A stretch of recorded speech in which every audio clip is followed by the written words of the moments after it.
Today, we're going to be going deep, and we're going deep with a couple of Breitling Superoceans. Of course, these have pretty phenomenal water resistant ratings. They are dive watches. Stick around to find out more.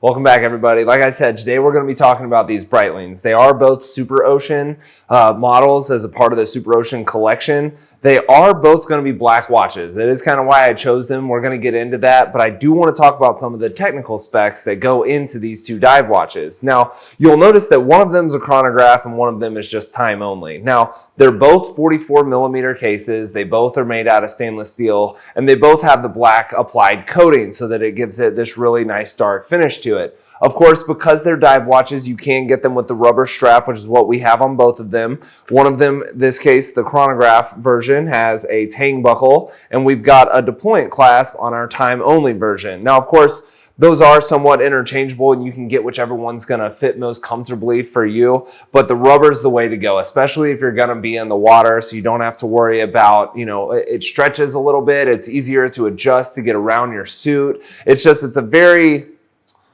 very convenient method of wearing your watch when you're actually going to be using it in the water. Now, of course, you don't have to use these watches in the water, but that is what they were designed to be used for.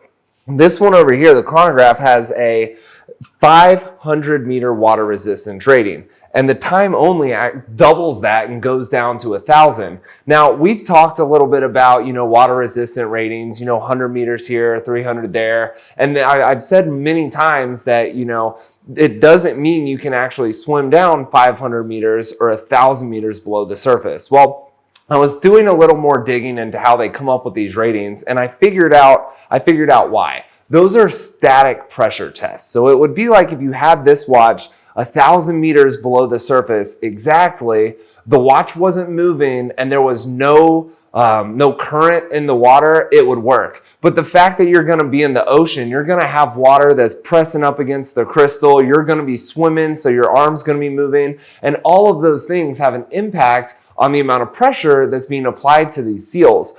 So there's your little tidbit as to why a water resistance rating is not really how deep you can go in one of these watches. But nonetheless, 500 meters, 1,000 meters, if you're going that deep, congratulations, I hope you're coming back, because I will probably never go down that far in the ocean.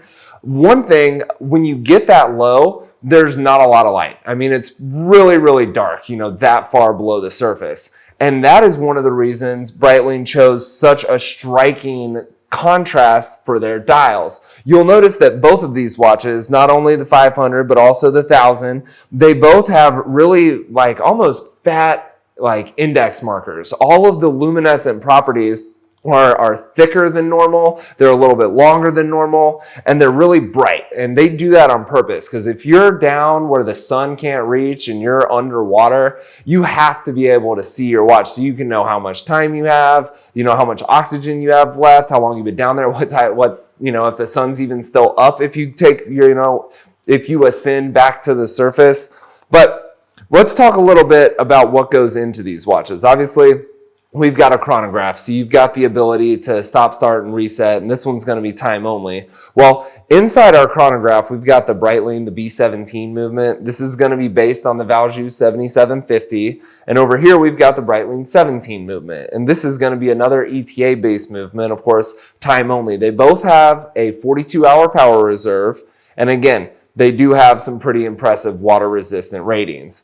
Now, come check them out. You're more than welcome to give us a call or ask us some questions, post some comments. I do want to talk about one other element on this particular piece that really separates it from other dive watches that I've seen. So both of these watches are going to have a screw down crown. And in the case of the chrono pushers here, this one is also going to have screw down pushers. So you actually have to, unscrew this chrono pusher to be able to actuate it or use it. And that is going to be a water resistant, function to help make sure that no water is getting through the chrono pushers that, can be used. Now, on our time only version, where the stem is inside where the crown meets the tube, It's going to be a little difficult for you to see from this video.